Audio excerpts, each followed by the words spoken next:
பாரதம் என் உதிரம் தானடி.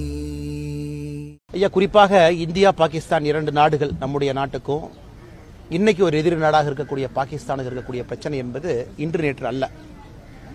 ஆனால் இன்னைக்கு இந்தியாவுடைய ஒரு ரெஸ்பான்ஸ், பாகிஸ்தான் செய்யக்கூடிய தவறுகளுக்கு நாம் கொடுக்கக்கூடிய பதிலடி என்பது இன்னைக்கும் நாம பொறுத்து அறத்தின் அடிப்படையில் தான் நம்முடைய பதிலடி இருக்கு. நீங்களே யோசிச்சு பாருங்க, 2008 மும்பை அட்டாக் நடந்த பொழுது 166 பேர் கொடூரமாக கொல்லப்பட்டாங்க. அன்னைக்கு அமைதி முறையில் ஐநா சபையிலிருந்து எல்லாத்தையும் நம்ம வேண்டுகோள் விடுத்தோம். குறிப்பாக யாரெல்லாம் இந்த தாக்குதலுக்கு பின்னணியில் இருக்கிறாங்களோ நடவடிக்கை எடுக்கணும். அதன் பிறகு தொடர்ச்சியாக பல தாக்குதல் நடந்தும் கூட மிக முக்கியமானது பத்தான்கோட் 2016 பஞ்சாப்ல நம்முடைய ஏர்பேஸுக்குள்ள பாகிஸ்தான் தீவிரவாதிகள் தீவிரவாத செயலில் ஈடுபட்டாங்க. அன்னைக்கு கூட நம்ம என்ன சொன்ன, மோடி ஐயா, பாகிஸ்தான் நாட்டில் இருக்கக்கூடிய பாதுகாப்பு அதிகாரிகளை இந்தியாவுக்கு வர சொன்னோம். பத்தான்கோட்டுக்கு நீங்க வாங்க, வந்து பாருங்க, டிஎன்ஏ எவிடன்ஸை பாருங்க, தொலைபேசி உரையாடல்களை பாருங்க, எப்படி உங்களுடைய தீவிரவாதிகள் எங்க நாட்டுக்குள்ள பத்தான்கோட்டுல தீவிரவாத தாக்குதல் நடத்துறாங்க பாருங்கன்னு சொன்னோம். அன்னைக்கு பாகிஸ்தான் அதிகாரிகள் இந்தியாவுடைய ஏர்பேஸுக்குள்ள அனுமதி கொடுத்தோம். அது வரைக்கும் இந்தியா சரித்திரத்திலே அனுமதி கொடுக்கல. ஆனா திரும்பி போன பாகிஸ்தான் அதிகாரிகள் இந்தியாவை திரும்ப கூப்பிட்டுருக்கணும். உள்ள இது பார்ட் ஆஃப் எக்ஸ்சேஞ்ச், நீங்க இங்க இன்வெஸ்டிகேட் பண்ணுங்க, எங்களையும் உங்க நாட்டுக்குள்ள கூப்பிடுங்க. அதையும் பாகிஸ்தான் அவமதிச்சது. அதே 2016 ஊரியில தாக்குதல் நடத்தப்பட்டு 23 நம்முடைய சோல்ஜர்ஸ், ராணுவ வீரர்கள் அவங்க தங்கியிருந்த கேம்புக்குள்ள பாகிஸ்தான் தீவிரவாதிகள் கொண்டாங்க. அந்த ஊருக்கு நம்ம பதிலடி தாக்குதல் கொடுத்தோம். லைன் ஆஃப் கண்ட்ரோலை தாண்டி போய் நம்முடைய பாதுகாப்பு படை பதிலடி கொடுத்துட்டு வந்தாங்க. 2019 புல்வாமா 46 பாதுகாப்பு படை வீரர்கள் கான்வாயில போகும்போது சிஆர்பிஎஃப் கான்வாய் அடிச்சு 46 பேர்த்த கொண்டாங்க. அப்பாவிகள் எந்த தப்பான வேலையும் செய்யாம நாட்டுக்காக பாதுகாப்பு பணியில் ஈடுபட்டவங்க. நாம் என்ன பதிலடி கொடுத்தோம்? பாலாகோட் ஏர் ஸ்ட்ரைக், திரும்ப லைன் ஆஃப் கண்ட்ரோலை தாண்டி பாலாகோட் பகுதிக்குள்ள போய் ஏர் ஸ்ட்ரைக் பண்ணிட்டு வந்தோம். சோ பாகிஸ்தான் செய்யக்கூடிய எல்லா தவறுகளுக்குமே நம்முடைய பதிலடி என்பது ஒரு முறையும் ஒரு படி மேல மேல போறோம்.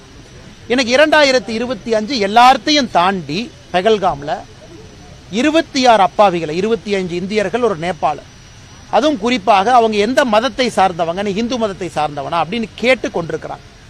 அதற்கும் நம்ம பதிலடி கொடுத்தோம். அதுவும் ப்ரொபோர்ஷனேட். எப்படி கொடுத்தோம்? பாகிஸ்தான் ஆக்கிபைடு காஷ்மீருக்குள்ள 5 இடத்துல நாம குறிப்பாக தீவிரவாத மையங்கள் எங்க இருக்கோ, லஷ்கர் இ தொய்பா, ஹிஸ்புல் முஜாஹிதீன், இது போன்ற தீவிரவாத அமைப்புகள் எங்க இருக்கோ அதை தாக்குதல் நடத்தணும். பாகிஸ்தானுக்குள்ள 4 இடத்துல தீவிரவாத அமைப்புகளை பார்த்து நம்ம தாக்குதல் நடத்தணும். அதுல குறிப்பாக லஷ்கர் இ தொய்பாவுடைய முக்கிய தீவிரவாதிகள் இருந்தாங்க. அமெரிக்கா போன்ற நாடுகள் அந்த ப்ரொஸ்கிரைப்டு சாங்ஷன் லிஸ்ட், யாரு மேலாம் நாங்க நடவடிக்கை எடுக்க போறோம்னு சொன்னவங்க மேல நாம தாக்குதல் நடத்தி இருந்தோம். அதுவும் கூட பாகிஸ்தான்ல இருக்கக்கூடிய எந்த மிலிட்டரி இன்ஸ்டலேஷன் நாம் அடிக்கல, பாகிஸ்தானுடைய ஏர்பேஸை நாம் அடிக்கல, பாகிஸ்தானுடைய மிலிட்டரி மேல கை வைக்கல, பாகிஸ்தானுடைய கிரிட்டிக்கல் இன்ஃப்ரா, ஒரு பவர் கிரிட்டோ, ஒரு எனர்ஜி செக்டரோ, ரோடுவேவோ, ஹைவேவோ எங்கேயும் நாம தாக்குதல் நடத்தல.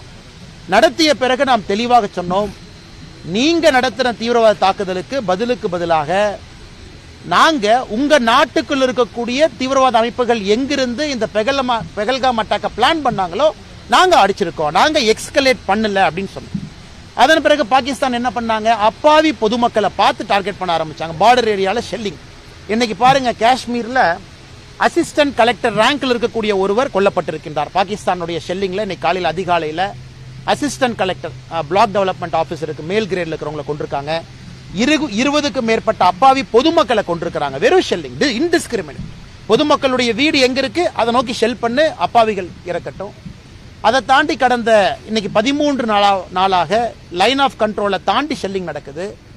கடந்த 3 நாட்களாக 400க்கும் மேற்பட்ட ட்ரோனை நம்ம நாட்டுக்குள்ள அனுப்பி அந்த ட்ரோன் கிட்டத்தட்ட ஜம்மு அண்ட் காஷ்மீர், பஞ்சாப், ராஜஸ்தான் எல்லா பகுதிகளிலும் கூட அந்த ட்ரோன் அட்டாக் நடத்துறாங்க. சோ இந்தியா எடுத்த நடவடிக்கை என்ன? பாகிஸ்தான்ல இருந்து வந்த தீவிரவாதிகள் செய்த தவறுக்கு அந்த தீவிரவாத மையங்கள் எங்க இருக்கோ அதை நோக்கி நாம் அடிக்கிறோம். பாகிஸ்தான் திரும்ப என்ன பண்றாங்க? இந்தியாவில் இருக்கக்கூடிய அப்பாவி பொதுமக்களை பார்க்கறாங்க. அப்ப மக்கள் எல்லோரும் முடிவு செய்ய கொள்ள வேண்டும், நம்ம மேல ஒருத்த போர் தொடுக்கும் பொழுது திரும்பி நம்ம பதிலடி கொடுக்கல, நம்ம கோலை. ஆனா நம்ம மேல ஒருத்தன் போர் தொடுக்கும் பொழுது திரும்ப நாம பேச வேண்டிய கட்டாயம் இன்னைக்கு இந்தியாவுக்கு இருக்கு. இன்னைக்கும் இந்தியாவை பொறுத்தவரை இன்னைக்கு 10:30 மணி நாம் பேசிக் கொண்டிருக்கக்கூடிய நேரம், 10:30 மணிக்கு நம்முடைய முக்கியமான பிரீஃபிங் டெல்லியில அந்த 2 ராணுவ பாதுகாப்பு படை அந்த அதிகாரிகள், பெண்மணிகள் 2 பேரும் ஃபாரின் செக்ரட்டரியோட 10:30 மணிக்கு முக்கியமான பிரீஃபிங் இருப்பதாக நான் அறிந்தேன். அதனால் அதை நீங்க பார்க்கணும் பத்திரிகை நண்பர்கள். இந்தியாவை பொறுத்தவரை பொறுத்திருக்கின்றோம், அறத்தின் அடிப்படையில் இருக்கின்றோம். பாகிஸ்தான் செய்யக்கூடிய தவறுக்கெல்லாம் பதிலடி கொடுக்கிறோம். அதே நேரத்தில் நாம் புரிந்து கொள்ள வேண்டும், நாம $4 trillion எக்கானமி, மிகப்பெரிய பொருளாதார நாடு. பாகிஸ்தான் $360 billion, அதாவது 12ல் 1.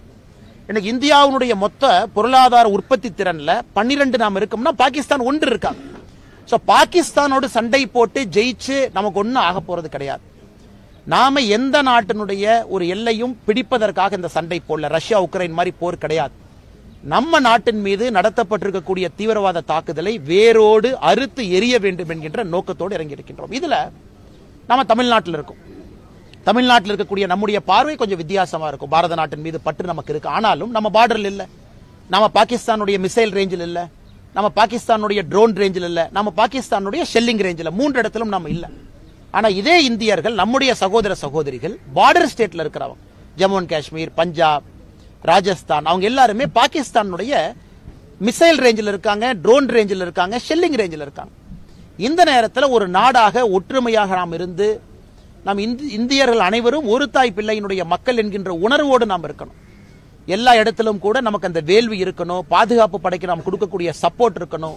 யூனிஃபார்ம் போட்டிருக்கக்கூடிய அதிகாரிகள் எல்லோருடைய பேச்சை நம்ம கேட்கணும். ஒரு சிவில் டிஃபென்ஸ் ட்ரில் பண்றாங்க, அதை முழுமையாக நம் களத்தில் இருந்து அவர்களுக்கு நாம் ஒத்துழைப்பு கொடுக்கணும். அது நம்முடைய காவல்துறை அதிகாரிகளா இருக்கட்டும், இல்ல சிவில் டிஃபென்ஸ் வாலண்டியர்ஸா இருக்கட்டும், ஹோம் கார்டாக இருக்கட்டும், பாராமிலிட்டரி போர்சஸாக இருக்கட்டும், ஆர்மியாக இருக்கட்டும். இந்த நேரத்தில் நாம் செய்ய வேண்டிய கடமை, இந்தியர்களாக நம்முடைய அரசு சொல்லதை முழுமையா நாம செயல்படுத்தணும், கேட்கணும்.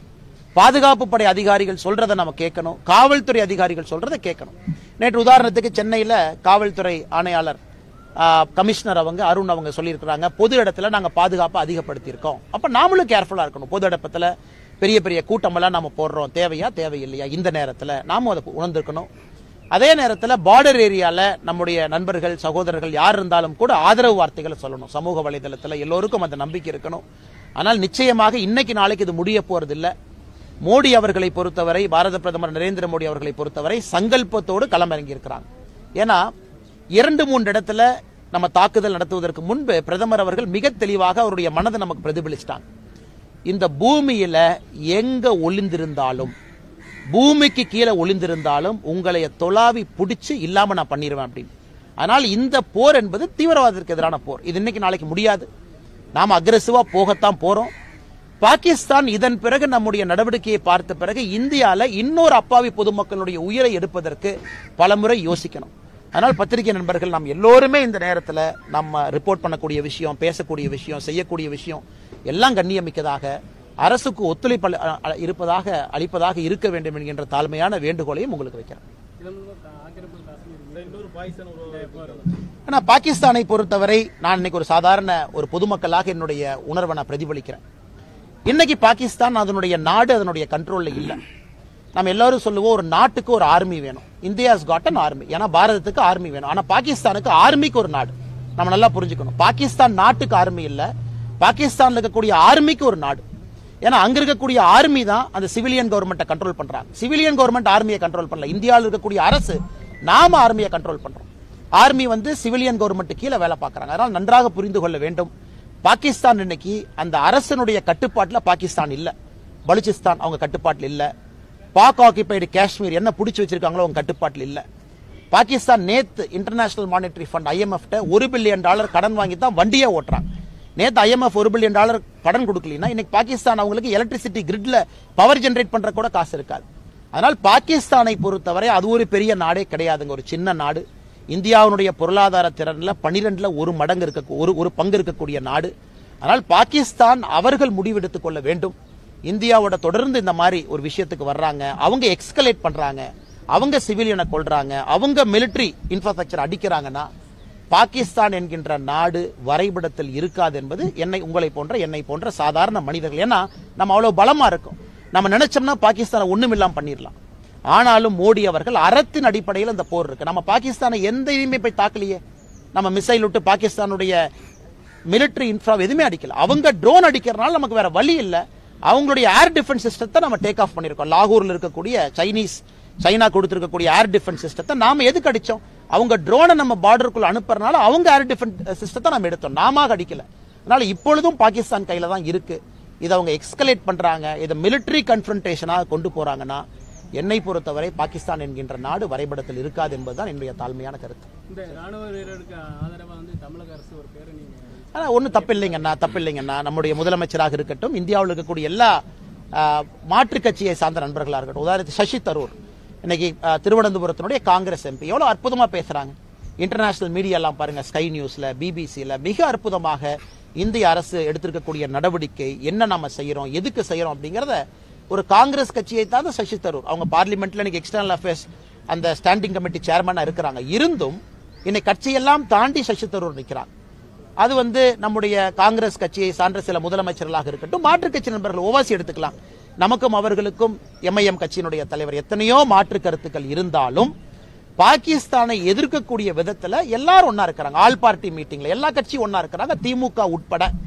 அதனால் தமிழகத்துல முதலமைச்சர் அவர்கள் ஒரு பேரணி எடுக்கிறேன், முன்னாள் ராணுவ வீரர்களை கூட அழைச்சிட்டு போறேன், நான் இதை செய்ய போறேன் அப்படின்னா அது வரவேற்கிறது தான், தவறு கிடையாதுங்கண்ணா. அதே நேரத்தில் முதலமைச்சர் அவர்களும் இந்திய அரசுக்கு இந்த நேரத்தில் முழுமையாக தன்னுடைய கோஆபரேஷனை கொடுக்கணும் அப்படிங்கிறதும் என்னை போன்ற மனிதர்களுடைய ஒரு வேண்டுகோள், ஒரு எதிர்பார்ப்பு. தமிழக அரசு இந்த 4 ஆண்டு சாதனை தொடரட்டும் பல்லாண்டுன்னு சொல்லி கொடுத்திருக்காங்க. சாதனை எப்படி ஆனா 4 ஆண்டு சாதனைகளை பொறுத்தவரை இன்னைக்கு நாம விலாவரியா பேசணும்னா அதுக்கு ஒரு தனி பிரஸ் மீட் வச்சு பேசணுங்கண்ணா. இது வேதனையான 4 ஆண்டுகள். பொருளாதாரத்தில் தமிழ்நாடை பொறுத்தவரை பின்னோக்கி போக ஆரம்பித்திருக்கின்றோம். இன்னைக்கு இதை பேச வேண்டாம் நினைக்கிறேங்கன்னா, இன்னைக்கு இருக்கக்கூடிய சூழ்நிலை, நாட்டினுடைய சூழ்நிலை, இந்தியா பாகிஸ்தான் இந்த போர் மூலக்கூடிய அந்த அபாயமான இந்த சூழ்நிலையில் இன்னைக்கு பேச வேண்டாம் நினைக்கிறேங்கன்னா, நிச்சயமா பத்திரிகை நண்பர்களை இதெல்லாம் முடிஞ்சதுக்கு அப்புறம் நாம் பேசும்போது, இன்னைக்கு நாம் பேசும்போது அது பொலிட்டிக்கல் அட்டாக் அது மாறிச்சுன்னா தப்பா போயிடும்.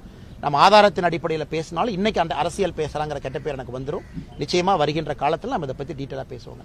நன்றி, வணக்கம். மேலும் இது போன்ற வீடியோக்களை காண தேசியவாத நியூஸ் யூடியூப் சேனலை சப்ஸ்கிரைப் செய்யுங்கள்.